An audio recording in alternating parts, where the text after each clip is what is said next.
Hey guys, Black Bolt. I am charging at a level 2 charger, as you can see at Hy-Vee, and you can see right there I've got 4 miles of range left. So you might be asking yourself, why didn't I just go to a fast charger? And so this has been a pretty crappy experience.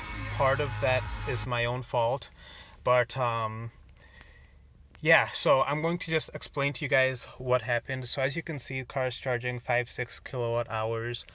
I am a good distance from my house, so 4 miles. So I need to let it charge for another 10 to 15 miles, so maybe half an hour in order to get home. So I was doing some rideshare today, and my plan was to stay up in Anoka County, so pretty close to my house.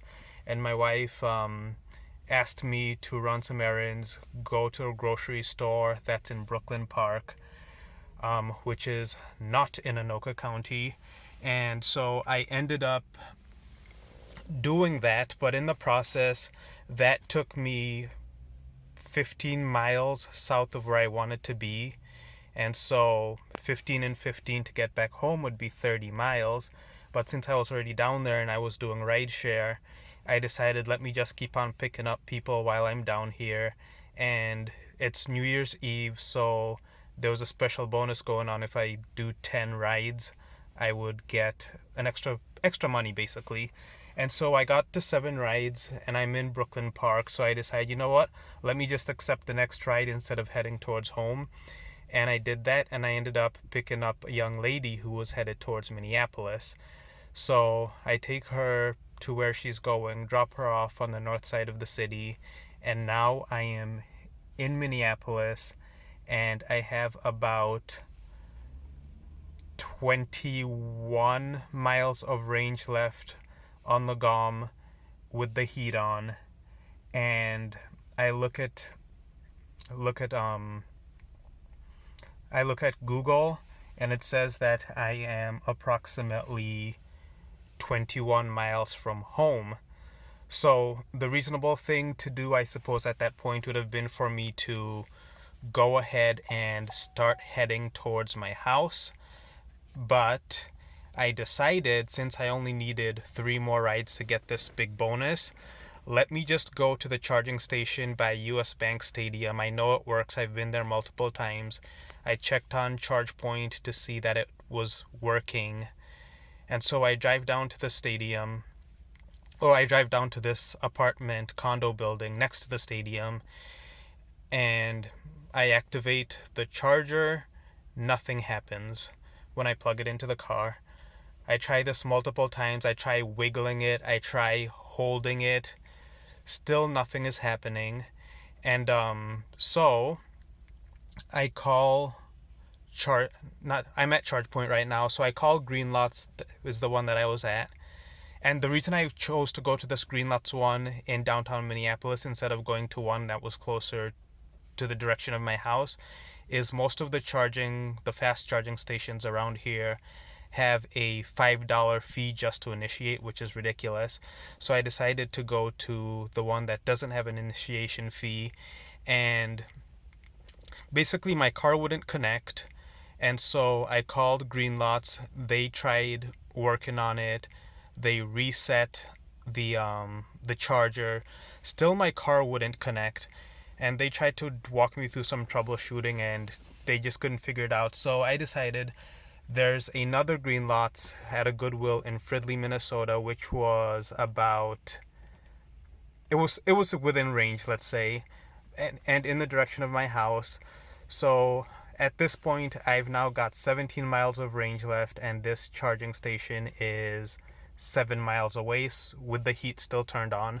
So I'm gonna go for it. So I go to this charging station, and I try to get it plugged in, and I try to get it started, and still it just will not work.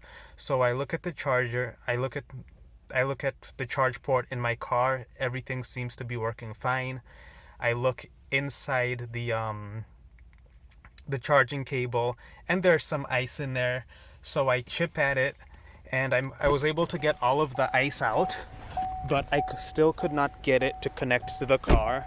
So you okay, so you can't really see it in this view, but there's a little pin in here where that pin needs to click, I think, in order for the car and the charger to speak, and that wasn't happening. So I wasn't getting that green light. The car would say that a charger is connected, but nothing would happen.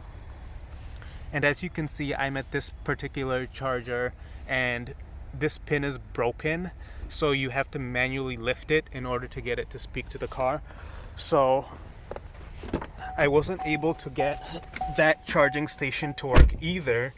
So I looked at my next option, and at this point I was not seeing how many miles I had on the GOM. I knew that it was around 9 to 10 miles.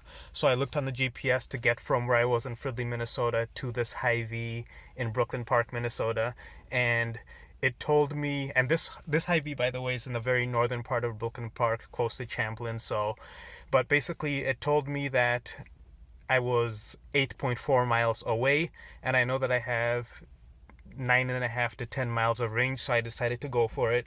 And sure enough, I made it here. But this is a level 2 charger, and sorry if my voice is shaking. I am just freaking cold. Earlier when I went home, I drove the car earlier, went home, I left my hat inside, so I've made all kinds of mistakes today. And there's kind of my efficiency right now. You can see it's 21 degrees outside in frigid Minnesota. So it's not been a fun experience. I went to 2 level 3 chargers that didn't work. Then I came to this level 2 charger, and it's working, but it's not going to charge very fast because it's a level 2 charger and it's freezing cold in Minnesota. And this is a real risk of having an electric vehicle, is if you need to deviate from your plans and you don't think it through very well, you can end up in a situation where you would potentially be stuck. And obviously I'm not stuck, but I'm not where I want it to be. I either have to sit here and watch the car charge. I'm not going to go into Hy-Vee because I don't need anything from there, and I just don't need to be around people right now. Or I can call an Uber or a Lyft to take me home and then have my wife bring me back. I'm not sure what I'm going to do yet. But yeah, this is just part of the deal when you are an early adopter, is you're going to have to go through these things every now and then. And not everybody lives in a cold climate and has to deal with this, but that's Minnesota for you.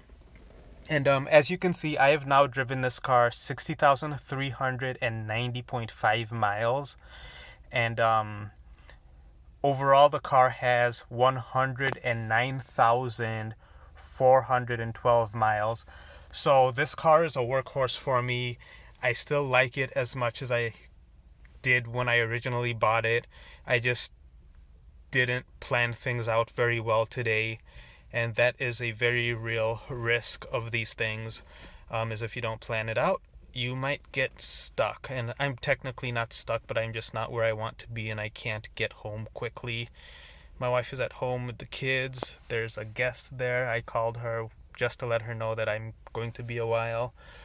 And I do have another video coming out. We did a road trip to North Texas. Basically, we drove straight down 35W in my wife's Chevy Traverse, and that was a really fantastic vehicle to take on a road trip. I know this is predominantly a Bolt and EV channel, but that video is going to be part of my why you either need a second car, or why, for me personally, I wouldn't take a Chevy Bolt EV on a long road trip. And we also liked Texas very much, so that's definitely got us thinking about where we want to live long term. So anyway, guys, hope this helps. I pray that everybody is doing well, staying safe and healthy, and have a happy 2021.